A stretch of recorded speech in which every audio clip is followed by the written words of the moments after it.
Al-Quran juga Ustaz. Makan bubur dicampur ketan, rasanya nikmat tak tertahankan. Di dalam Al-Quran ada banyak firman petunjuk benar untuk orang-orang yang beriman.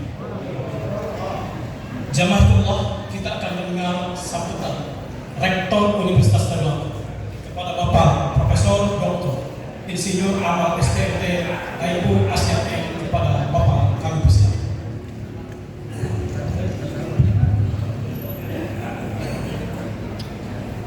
Assalamualaikum warahmatullahi wabarakatuh. Alhamdulillah wa syukurlah wa la quwwata illa billah. Asyhadu an la ilaha illallah wa la syarika lah wa asyhadu anna Muhammadan abduhu wa rasuluh. Puji dan syukur senantiasa kita panjatkan kehadirat Allah Subhanahu wa taala, Tuhan yang Maha Kuasa, atas limpahan rahmat dan anugerah kesehatan dan kesempatan kepada kita sekalian serta keimanan, sehingga di malam yang berkah ini bertepatan di malam ke-19 Ramadan yang kita memperingati nuzul Quran bersama-sama di Masjid Darul Hikmah. Salawat dan salam juga kita aturkan kehadiran junjungan kita Nabi besar Muhammad SAW beserta seluruh keluarga sahabat dan pengikutnya sekalian. Dan Ustaz Husain Bahmin, kalau beliau ini sama-sama dari Manado dengan saya, sehingga sering dialognya keluar dialek Manado. Kita yang kami hormati seluruh unsur pimpinan Universitas Ternate, para senior kami, para guru besar, para jamaah, para dosen sekitar akademika, dan wanita juga yang hadir pada kesempatan ini, kemudian para mahasiswa, jamaah masjid, kemudian terutama juga kepada panitia ya, yang mempersiapkan pelaksanaan kegiatan di bulan Ramadan setelah kita melaksanakan juga 2 kali berbuka puasa, kemudian pada malam hari ini kita laksanakan nuzul Quran, dan insya Allah satu kegiatan nanti lagi di akhir Idul Fitri kita akan melaksanakan sholat. Yang lebar mendengar tausiah yang ada tadi, ada satu ungkapan yang paling mulia. Ternyata orang yang berilmu itu lebih tinggi derajatnya daripada orang yang beribadah. 1 berbanding 1000. Ini luar biasa. Dan yang kedua tadi ucapannya, orang ini kalau ingin mengajar biar gajinya lambat tetap ingin mengajar. Ini harus dikaitkan dengan remunerasi. Insya Allah kemarin saya sudah sempat keluar. Raymond dalam minggu ini juga akan dilakukan. Amin. Itu gunanya mana? Ini dijawab sama Tuhan. Sekalipun dalam kondisi efisiensi ya laporkan, tapi insya Allah kita berupaya juga untuk memenuhi hak-hak dan maupun kewajiban-kewajiban yang dilaksanakan kurang, tolong dimaafkan, dan kita terus melaksanakan setiap tahun kegiatan-kegiatan seperti ini. Ada beberapa hal memang yang kami sampaikan juga sedikit terkait dengan pelaksanaannya mulai kapan, iya kan? Dan insya Allah kalau saya tidak salah edarannya ini sekitar tanggal 26. Ada yang bilang itu berarti harus kita institusi ini melakukan pemerintahan secara. Namun demikian kita akan menunggu edaran resmi juga yang dilaksanakan untuk pelaksanaan kegiatan untuk ini, sehingga teman-teman ini kita bertepatan juga dengan kegiatan nyepinya itu sekitar tanggal 29 ya yang dilaksanakan. Nanti ada edaran resmi yang juga kita keluarkan dari universitas dalam rangka pelaksanaan kegiatan. Namun saya harapkan jangan juga yang banyak pulang kampung dulu. Kalau tidak nanti Idul Fitri sunyi lagi tidak ada. Tapi biasanya seperti begitu. Luar biasa tausiah yang disampaikan oleh Ustaz Bahmin tadinya, ini memberikan pencerahan kepada kita sekalian, tentunya bagi jamaah masjid secara keseluruhan bagi kita dan seluruh sepintas. Mari kita mengambil hikmah dari apa yang telah diberikan sehingga kita juga bisa mengamalkan dalam aktivitas kita sehari-hari. Saya pikir itu yang bisa kami sampaikan pada kesempatan ini. Sekali lagi terima kasih Ustaz dan seluruh panitia yang telah mempersiapkan rangkaian kegiatan. Mari kita terus menyiarkan agama syiar Islam kita ini ke seluruh penjuru, termasuk yang ada di Universitas Ternate. Sekian itu yang bisa kami sampaikan, lebih dan kurangnya kami mohon maaf. Wallahu a'lam. Wassalamualaikum warahmatullahi wabarakatuh. Waalaikumsalam warahmatullahi wabarakatuh. Alhamdulillahilladzi hadana li hada wa ma kunna linahtadiya laula an Allah. Asyhadu an la ilaha illallah wahdahu la syarika lah wa asyhadu anna Muhammadan abduhu wa rasuluh.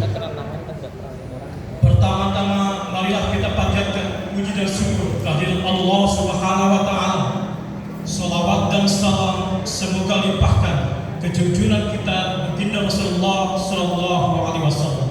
Pak Wakil Rektor, Ketua dan Sekretaris, Ketua Dewan Guru Besar, Dekan-dekan, Kepala Biro, Ketua Lembaga, Pokoknya kalau kena gula Pak sudah suntikan.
lemari kayu tersimpan rapih di restoran agar dimakan seduh dan digarap.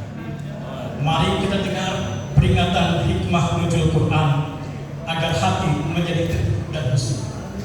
Marilah kita dengar hikmah nuzul Quran oleh Al-Ustaz Al-Muqarrab Husain bin Salim Bahmid Gasi, pimpinan Majelis Taklim Al-Khairat. Kepada beliau kami persilakan. Assalamualaikum warahmatullahi wabarakatuh. Innal hamdalillah nahmaduhu wa nasta'inuhu wa nastaghfiruhu wa na'udzu billahi min shururi anfusina wa min sayyiati a'malina. May yahdihillahu fala mudilla lahu wa may yudlil fala hadiya lahu. Asyhadu an la ilaha illallah lahul mulku wa lahul hamdu yuhyi wa yumiitu wa 'ala kulli shay'in qadir. Wa asyhadu anna Muhammadan 'abduhu wa rasuluhu al-mab'uts rahmatan lil 'alamin. Allahumma shalli wa sallim wa barik wa karrim wa 'azzim walidina wa syafi'ina wa qurrati a'yunina Muhammadin wa 'ala alihi thayyibin at-tahirin wa 'ala ashabihi masabi'il ghurab. Amma ba'du. Dan semua kita banggakan yang maha terpelajar Bapak Rektor Profesor Dr. Amar dan juga segenap jajarannya, para tokoh masyarakat, tokoh agama, khususnya kepada pegawai syariah, adik-adik sekalian yang dirahmati oleh Allah Subhanahu wa Ta'ala, para mahasiswa dan juga mahasiswi yang masya Allah tadi qari'ah telah membacakan Fahriyatul Zahra. Mudah-mudahan dapat suami yang saleh, yang saleh, amin ya rabbal alamin. Agak sulit, kita doakan mudah-mudahan adik ini dapat suami yang saleh, juga yang hafal Quran, amin ya rabbal alamin. Dan juga kepada pembawa acara, saya mohon maaf, saya tidak tahu pantun, cuma ada biasa pantun-pantun sekarang dibilang umur-umur ikan lele. Terima kasih telah menyediakan tempat buat saya deh. Nuzulul Quran. Al-Quran ada bedanya antara anzala dengan nazzala. Itu dalam Al-Quran itu beda artinya. Allah di saat mengucapkan anzala, kalau seandainya dibilang nazzala, berarti turunnya itu berangsur-angsur. Maka kita namakan nuzulul Quran. Kita memperingati bisa Allah kemudian turunkan secara berangsur-angsur kepada Nabi Muhammad selama 23 tahun. Tergantung peristiwa atau kejadian yang terjadi pada saat itu. Di antara ayat yang dibahas itu tadi yang baru saja ayat yang dibacakan. Tapi mari kita lihat ayatnya. Di dalam surah Al-Baqarah Allah Subhanahu wa taala berbicara, kita mulai satu persatu ayat yang kita membahas. A'udzu billahi as-sami'il 'alim minasyaitonir rajim. Allah Subhanahu wa taala menyampaikan berbicara tentang ayat-ayat puasa. Ya ayyuhalladzina amanu kutiba 'alaikumusiyam. Wahai orang-orang yang beriman, dimaktubkan kalian, diwajibkan kepada kalian untuk melakukan asyam. Apa itu asyam? Asyam itu adalah menahan diri. Menahan diri.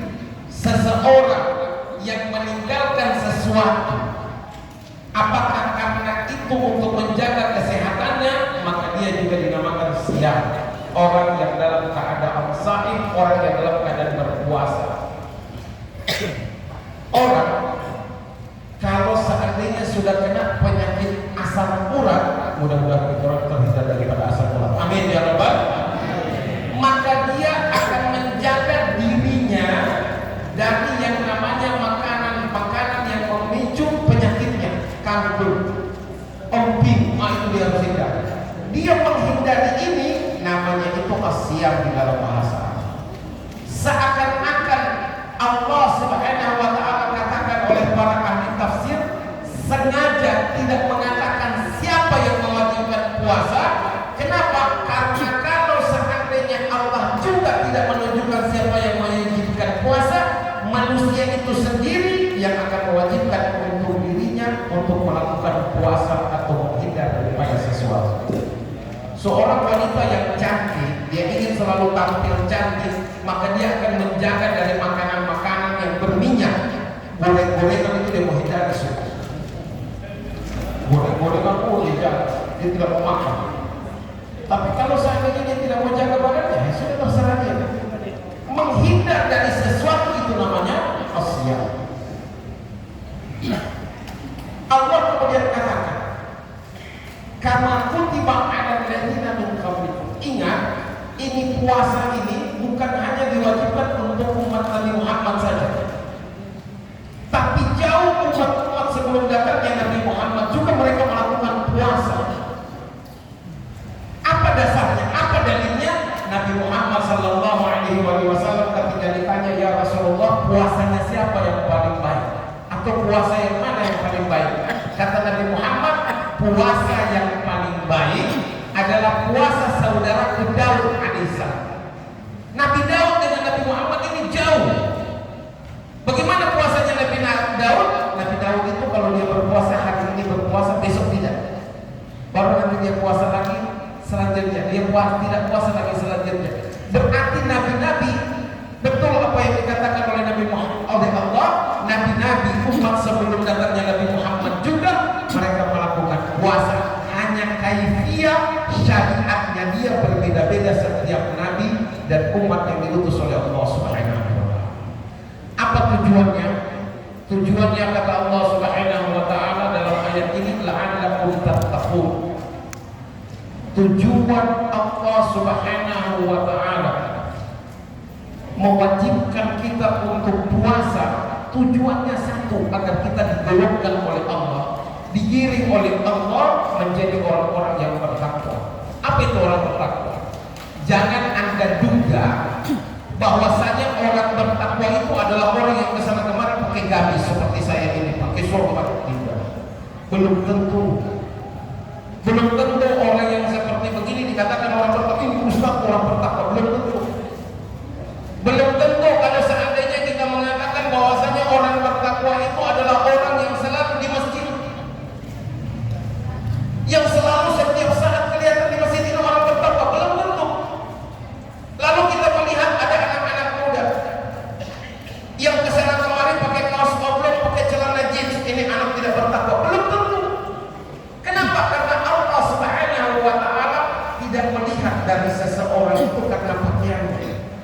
Ketika dia mendekatkan dirinya kepada Allah, Allah Subhanahu wa taala tidak pernah lihat apakah dia tua ataupun dia muda. Allah tidak pernah lihat apakah dia ustaz atau bukan ustaz. Tidak dilihat oleh Allah. Yang dilihat oleh Allah Subhanahu wa taala, kata Nabi Muhammad, yang dilihat oleh Allah adalah hati manusia. Makanya malaikat tugasnya dia bukan mencatat apakah ini orang ini dia beribadah karena Allah atau bukan. Tidak, bukan itu karena Allah, mengeluarkan sedekah karena Allah. Hanya Allah Subhanahu wa taala sendiri yang menyadari. Itulah yang kita kenal dengan ikhlas. Ikhlas ini gampang diucap, sulit untuk kita berbuat, sulit untuk kita lakukan. Makanya kalau seandainya ada orang-orang kadang-kadang kalau kita kasih sesuatu kepada dia, itu ikhlas, itu ada ikhlas, itu tidak ikhlas dalam Islam kita. Karena ikhlas ini tidak ada yang tahu kecuali Allah. Makanya surah Al-Ikhlas itu tidak berbicara tentang ikhlas. Surah Al-Ikhlas itu berbicara hanya tentang Allah. Qul huwallahu ahad, Allahus samad, lam yalid wa lam yulad wa lam yakul lahu kufuwan ahad. Ikhlas itu hanya Allah yang tahu. Kita sendiri tidak bisa menilai apakah orang ini ikhlas atau tidak. Kita tidak akan pernah bisa menilai. Allah ingin kita melakukan puasa agar kita digolongkan oleh Allah menjadi orang-orang yang bertakwa. Siapa itu mereka orang-orang yang bertakwa? Kata Allah Subhanahu wa taala, alladzina yunfiquna fis-sarra'i wad-dharra. Ini kita harus ingat. Orang yang bertakwa itu adalah orang yang mempunyai kepekaan, orang yang mempunyai kepedulian. Dia hidup bukan hanya untuk kepentingan dirinya, tapi dia hidup ini berbagi kepada orang yang lain. Makanya di antara orang-orang yang dimuliakan oleh Allah adalah para dosen-dosen ini, para guru-guru ini, para rektor, ini orang-orang yang dimuliakan oleh Allah. Kenapa? Karena kata Nabi Muhammad SAW, innal alim, orang yang mempunyai ilmu, kata Nabi Muhammad, ketika dia langkahkan kakinya dari rumahnya ingin menuju ke tempat untuk dia mengajar, maka pada saat itu kata Nabi Muhammad, Allah perintahkan kepada semua hewan yang ada di udara, burung, semua hewan yang ada di laut, ikan, semua hewan yang ada di darat, hewan-hewan buas, semuanya Allah perintahkan kepada mereka untuk apa? Beristighfar kepada orang yang ingin menyampaikan ilmu mereka kepada manusia. Ini orang-orang dunia memang dosen atau rektor itu tidak terlalu terkenal di dunia. Mereka tidak, siapa mau kenal kalau ada rektor, ada dosen yang ada di UNTAD, ada dosen yang di UI, ada dosen banyak. Ada dosen di Jogja, ada dosen, apalagi dosen di Amerika, mana orang mau tahu. Tapi ketahui, walaupun mereka ini tidak terlalu terkenal di dunia, tapi mereka dikenal oleh para malaikat Allah Subhanahu wa taala. Amin, amin. Makanya kita selalu doakan mereka diberikan kesehatan oleh Allah Subhanahu wa taala, diberikan kekuatan oleh Allah Subhanahu wa taala. Sayyidina Umar itu menangis kalau melihat ada orang punya ilmu meninggal. Menangis Sayyidina Umar. Mereka kemudian bertanya, ya Amirul Mukminin, qad mata minna Abdullah. Ada orang hamba Allah yang saleh, baik, selalu melakukan sholat 5 waktu, selalu melakukan aktivitas ibadah. Ketika dia meninggal, Anda tidak menangis.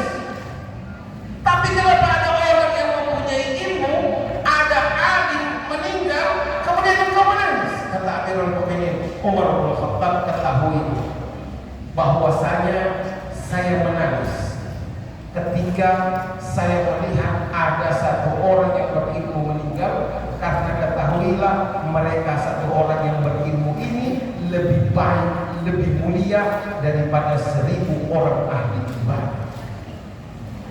Makanya jadi dosen, jadi guru itu kita harus punya kebanggaan di dalam diri kita.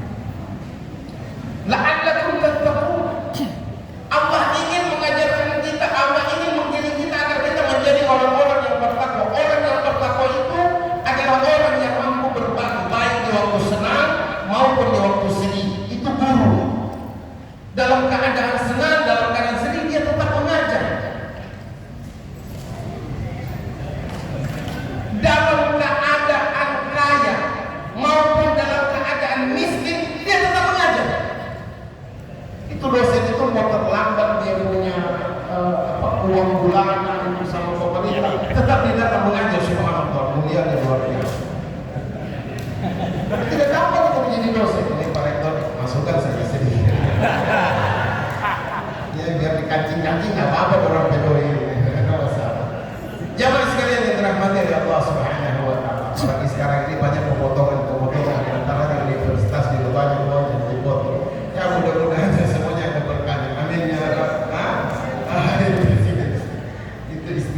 baik di waktu senang maupun dalam keadaan sedih.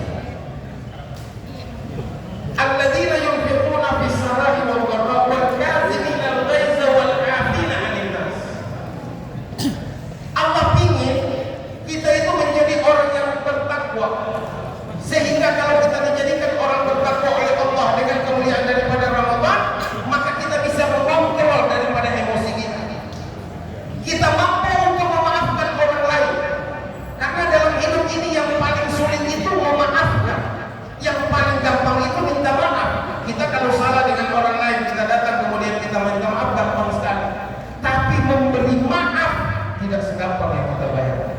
Dan lagi-lagi saya sampaikan, ini hanya ada para dosen-dosen yang memiliki. Dosen-dosen itu kadang-kadang kalau ada yang punya mahasiswa yang malas atau semua, dia masih memaafkan. Kenapa? Karena dia ingin kebaikan buat mahasiswa. Subhanallah, tidak gampang menjadi seorang dosen ataupun seorang guru. Allah kemudian sampaikan, ajaba ma'adulah. Ingat, berpuasa ini tidak sepanjang 1 tahun, hanya hari-hari yang terhitung saja. Nabi Muhammad ketika ditanya, Nabi Muhammad kemudian kasih isyarat, puasa itu boleh jadi 30 hari, boleh jadi 29 hari. Dalam waktu 1 bulan hanya 29 hari atau 30 hari. Makanya tidak ada puasa 3 hari. Ada di Sosana, dia puasanya 3 hari. Habis itu dia tutup jendela, dia makan sudah selama itu. Dia anggap sudah 3 hari. Ada lagi puasa seperti itu.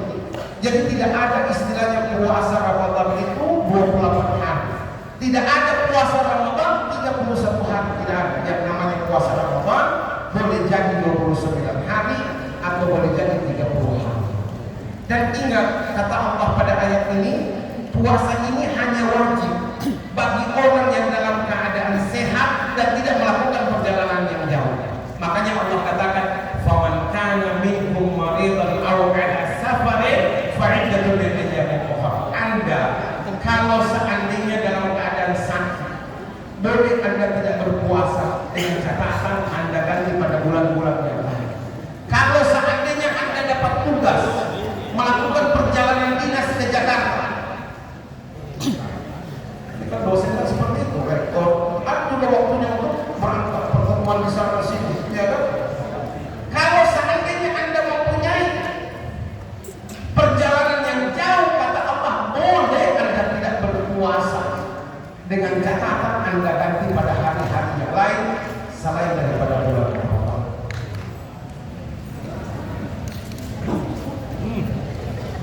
Saya seringkali sampaikan kepada siapapun dia, khususnya kepada para pejabat-pejabat yang biasanya berangkat, apalagi di Ramadan dia berangkat. Kalau seandainya kita dapat teman kita sampai di Jakarta di sana, dia terus masuk di kemudian minum kopi waktu siang hari, minum kopi, kita puasa, tidak boleh kita hinakan dia. Kenapa mau kita puasa? Kita punya fasilitas semua, tidak boleh seperti itu. Dalam mazhab Syafi'i dikatakan orang yang jauh, kalau seandainya kedua ini ada sama dia, boleh buat dia untuk tidak melakukan. Kemudian kata Allah Subhanahu wa taala, syahrul Ramadan alladzi unzila fihi al-Qur'an. Inilah ini pertemuan kita pada malam hari ini. Ketahuilah, ini bulan ini dia menjadi mulia karena Allah Subhanahu wa taala turunkan Al-Qur'an untuk kami itu. Mudah-mudahan dia selalu dimuliakan oleh Allah Subhanahu wa taala karena selalu dia membaca ayat-ayat dari Allah Subhanahu wa taala. Ingat, Anda tidak perlu agama. Anda tidak butuh agama untuk mengurus banjir. Tidak butuh agama. Anda tidak butuh agama untuk menjadi seorang dosen. Anda tidak butuh agama untuk menjadi orang pintar. Anda tidak butuh agama untuk membuat pesawat. Anda tidak butuh agama untuk membuat teknologi-teknologi. Tapi ingat, Anda butuh agama untuk kebahagiaan dunia dan akhirat. Kalau Anda ingin bahagia, agama adalah jalan keluar. Makanya Allah katakan, hudan linnas, Al-Quran ini petunjuk hidayah hidayah buat manusia, bukan hanya untuk umat Islam, tapi buat semua manusia. Kita kalau seandainya berbicara tentang teknologi, kita lihat luar biasa itu Jepang. Bagaimana Jepang bisa teknologi ini, dia buat ini, dia buat itu. Apa saja kalau dia buat itu luar biasa. Bahkan di sana anak-anak SMP, SD itu sudah bisa bikin robot. Robot dia bisa bikin. Orang-orang begitu pintar-pintar di Jepang. Jauh dibandingkan dengan teknologi yang mereka miliki dengan kita yang ada di Indonesia sih. Tapi ingat, orang ke sana tidak punya agama. Makanya jangan heran orang Jepang itu banyak kawin dengan boneka. Kawin dengan boneka, beli boneka, dikawin dengan boneka. Ya Allah, boneka. Amerika itu begitu canggih. Canggih, dia punya teknologi, tapi dia tidak punya agama sama sekali. Makanya ketahuilah di sana itu, kalau berisinya berita pembunuhan, kalau berita pembunuhan itu, kalau saya dulu ada koran itu dia taruh di halaman paling belakang dan hanya kolom yang kecil saja dia taruh di situ. Kenapa? Karena terlalu banyak pembunuhan sehingga mereka tidak mampu lagi mengurus. Termasuk negara yang paling berbahaya di atas bumi ini adalah Amerika, Meksiko. Itu negara-negara yang paling berbahaya selama 1000 bulan. Ini ayat, ini Al-Quran, ini surah Al-Qadar dia turunkan. Nabi Muhammad bercerita tentang seorang yang mulia daripada Bani Israel, namanya Syam'un Al-Ghazi. Nih masih boleh? Masih boleh? Masih banyak yang bicara, masih boleh? Ini Syam'un Al-Ghazi. Dia adalah termasuk daripada anak keturunan Nabi Allah Yaqub alaihissalam. Dia berjuang di jalan Allah sendirian. Di waktu siang hari dalam keadaan berpuasa, dia melakukan jihad di jalan Allah Subhanahu wa taala. Di waktu malam hari, dia melakukan qiyamul lail. Di waktu siang hari, dia berpuasa berjihad di jalan Allah Subhanahu wa taala. Nabi Muhammad ceritakan kepada sahabat-sahabat dan semua sahabat-sahabat menjadi takjub dengan kehebatan ibadah daripada seorang nabi yang bernama Syam'un Al-Ghazi. Maka turunlah ayat Allah Subhanahu wa taala surah Al-Qadar, inna anzalnahu fi lailatul qadr. Wa ma adraka ma lailatul qadr, lailatul qadr khairun min alfi syahr. Kata Sayyidina Jibril, ya Rasulullah, umatmu ini semua takjub dengan kisahnya daripada Syam'un Al-Ghazi. Ketahui, Allah berikan kepada engkau dan umatmu itu ada satu malam di antara malam-malam Ramadan, ada namanya Lailatul Qadar. Siapapun yang melakukan ibadah pada saat itu, maka dia punya ibadah lebih baik daripada Nabi tadi yang engkau ceritakan, yang dia berjihad di jalan Allah di waktu siang hari dalam keadaan berpuasa, di waktu malam hari dia melakukan qiyamul lail selama 1000 bulan, masih lebih baik orang yang mendapatkan Lailatul Qadar. Syam'un Al-Ghazi ini luar biasa. Saya ingin ceritakan lagi. Mau cerita Syam'un Al-Ghazi? Mau? Halo? Mau? Alhamdulillah. Syam'un Al-Ghazi ini seorang nabi yang Allah berikan kepadanya kekuatan. Kuat sekali. Dia punya seorang istri yang begitu cantik. Semua nabi itu dia punya istri itu cantik. Tidak ada nabi yang istrinya itu tidak cantik. Semuanya pasti cantik. Makanya saya heran ketika ada orang mengaku nabi. Dari Jawa Barat mengaku nabi, istrinya bilang artinya tahu diri lah kalau mau mengaku-ngaku ya.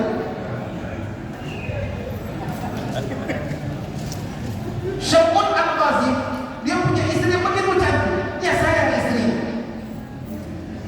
Maka raja pada saat itu kewalahan dengan dakwah yang dilakukan oleh Syam'un Al-Ghazi.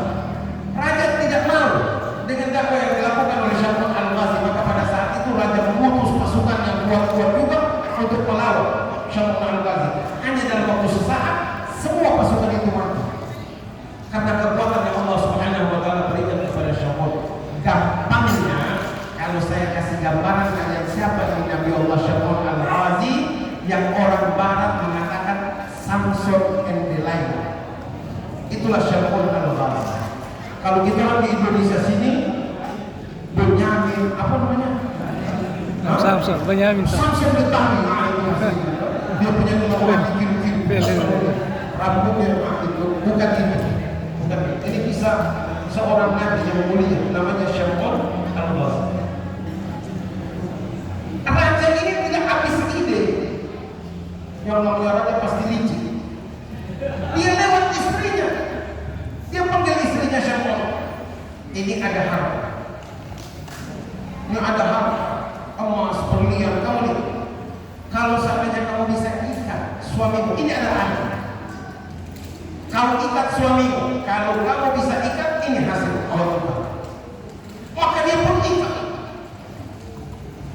Dia ikat suaminya. Ketika Syamul Al-Ghazali bangun di waktu pagi, dia katakan, siapa yang mengikatku? Kata istrinya, aku yang ikat engkau. Saya hanya tes bagaimana kekuatanmu.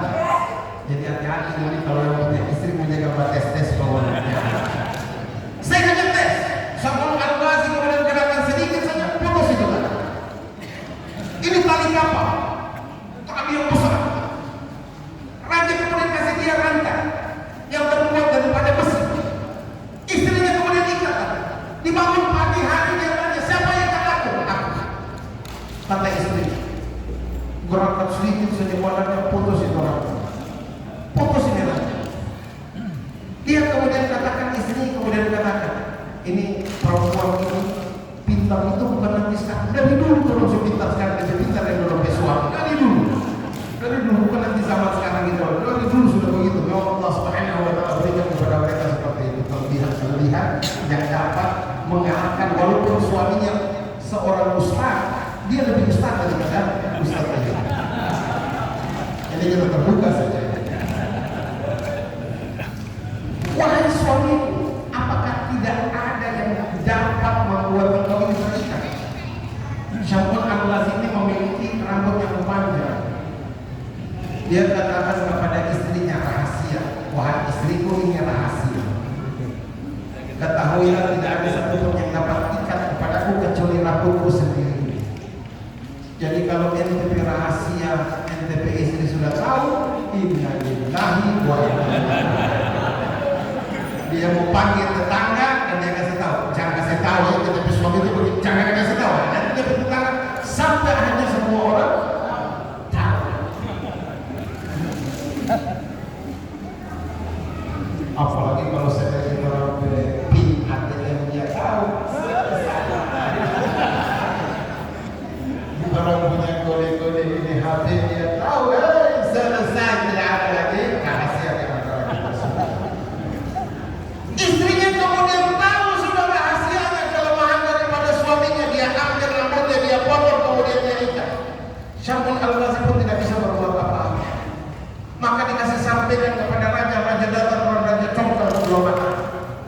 Diikat dia, disiksa dia. Pada saat itu Syamul Al-Ghazali bermohon kepada Allah dan doanya para nabi semuanya diijabah oleh Allah Subhanahu wa taala. Ya Allah, kembalikan kekuatan, diberikanlah dia kekuatan oleh Allah, dikembalikan lagi oleh Allah. Maka pada saat itu dia berjanji dia akan berjuang di jalannya Allah dalam keadaan berpuasa selama 1000 bulan. Dia akan beribadah di waktu malam hari selama 1000 bulan. Inilah yang membuat ta'ajub kepada semua para sahabat Nabi, sahabat-sahabat Nabi, kemudian mendapatkan kabar gembira daripada Sayyidina Jibril melalui Nabi besar kita Nabi Muhammad dengan surah Al-Qadr ini. Kapan Al-Qadr itu? Kata Nabi Muhammad 10 malam yang terakhir. Kita sudah sekarang berada di penghujung daripada 10 malam yang kedua. Kita sudah malam ke-19. Beberapa hari lagi kita akan masuk kepada 10 malam yang terakhir. Kapan tepatnya? Kata Nabi Muhammad, ambillah di malam-malam yang ganjil pada 10 malam terakhir. Malam 21, malam 23, malam 25, malam 27 dan malam 29. Ini malam-malam yang paling bahaya buat kita sebagai seorang suami. Apalagi sekarang mall-mall itu sudah tertulis 50%, Shopee sudah tertulis 50%. Setiap kali kita orang, setiap hari pulang istri selalu bilang sama kita orang, di sana ada bagus, itu murah gitu. Kadang-kadang kita orang melakukan sholat tergantung, tapi itulah kehidupan kita. Kita harus pahami. Kita harus pahami. Makanya kita orang punya istri, punya punya ATM jangan sampai kosong. Kasih bagus tadi punya ATM, ya kan? Biar kita orang ibadah juga tenang, tidak menjadi kan dia butuh ketenangan dengan dia melihat itu yang namanya COD. Oh, ini yang tertawa semua bahasa semua. Saya kira cuma saya, ternyata semua salah. Makanya saya juga perhatikan kenapa di mana-mana suami ini lebih dihormati daripada istri. Rupanya dia yang berpesan di COD, dia berpesan di Shopee. Kita orang sebagai suami yang juga membayar hari-hari pantas dapat hati gitu. Jamaah sekalian yang dirahmati Allah Subhanahu wa taala. Allah Subhanahu wa taala kemudian mengatakan pada ayat selanjutnya, "Wa idza sa'alaka 'ibadi 'anni fa inni qarib. Ujibu da'watad da'i idza da'an falyastajibu li wal yu'minu bi la'allahum yarshudun." Kata 70.000 benteng yang membentangi antara Nabi Musa alaihissalam dengan Allah dibuka oleh Allah. Ketika Nabi Musa bertanya, "Ya Allah, apakah ada yang lebih mulia daripada pertemuan kita ini? Yang mana aku letak jawabannya Musa? Wahai Musa, jangan dulu engkau bangga. Wajibna baini wa bainaka sab'una alf hijab. Antara aku dengan engkau ini ada 70.000 hijab. Ada 70.000 dinding yang membentangi antara aku dengan engkau. Ada yang lebih mulia daripada ini. Apa itu ya Allah? Ramadan mereka berpuasa karena aku. Mereka meninggalkan yang halal, makan minum yang tadinya halal. Tapi mereka tinggalkan karena aku, kata Allah. Mereka tinggalkan hubungan suami istri karena aku, kata Allah Subhanahu wa taala. Maka di saat berbuka, aku buka itu 70.000 benteng yang menghalangi antara aku dengan engkau, sehingga tidak ada satupun yang menghalangi antara aku dengan umat Nabi Muhammad sallallahu alaihi wasallam. Maka doa apapun yang mereka minta kepadaku pada saat itu, tidak ada satupun doa yang aku tolak kepada Allah Subhanahu wa taala.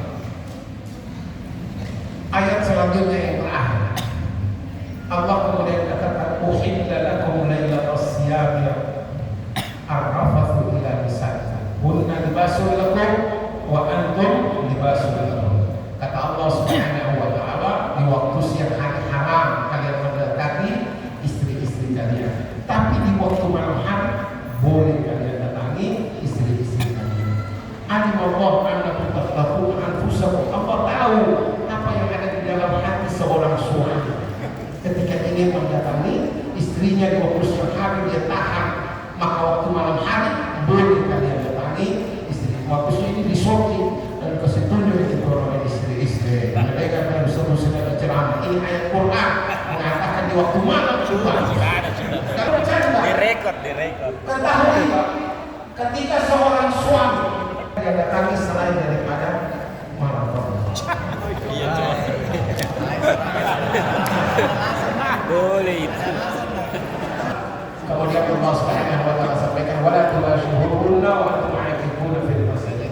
Kalau seandainya pada 10 malam terakhir kalian punya niat untuk iktikaf di masjid, maka kalian jangan mendatangi istri-istri kalian. Inilah aturan daripada Allah Subhanahu wa taala. Allah kemudian tutup la'allahum yattaqun, agar kita digolongkan oleh Allah menjadi orang-orang. Mudah-mudahan semua kita yang hadir ini, baik yang tidak sempat hadir pada malam hari ini, semua puasa kita diterima oleh Allah Subhanahu wa taala. Semua hajat kita dikabulkan oleh Allah Subhanahu wa taala. Tidaklah kita bubar daripada masjid ini, melainkan kita termasuk daripada orang-orang yang dikatakan orang-orang yang bertakwa. Allahumma taqabbal minna innaka antas samiul alim wa tub 'alaina innaka antat tawwabur rahim. Allahumma ij'al ijtima'ana hadha ijtima'an marhuma wa tafarruqina min ba'di tafarruqan ma'suma wa la tad'alna ya rabbana fi hadzal